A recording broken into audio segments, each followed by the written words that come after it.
بئر زمزم في أقل من دقيقة.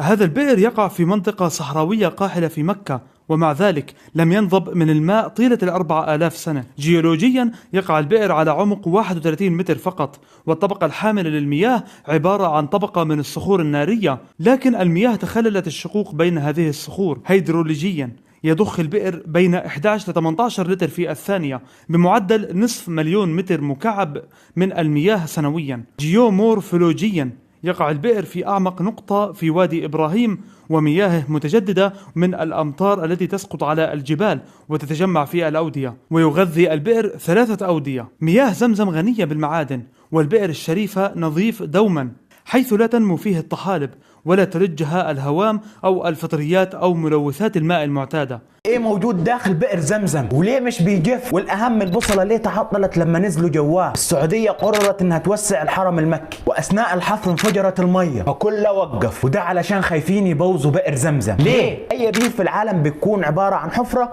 ومن تحت ميه، ولما بتخلص الميه دي بيجف البير، لكن زمزم غير كده، في تشققات في الارض، فالمطره بتنزل وبتروح في التشققات دي والميه بتروح لبئر زمزم، فهم كانوا خايفين انهم بالحفر ده يسدوا التشققات او يلوثوا الميه اللي نازله في البئر. عشان كده جابوا غواصين، واحد باكستاني والتاني مصري، قرروا ينزلوا في البير عشان يعرفوا مكان التشققات، لكن البوصله باظت. ليه؟ بعد البحث لقوا ان في عملات معدنيه موجوده داخل بئر زمزم، كمان صخره للمجاهد عمر المختار، مواسير وقطع من حديد وحاجات تاني كتير، وده اللي بوظ البوصله، وبالفعل تم تنظيفها تماما.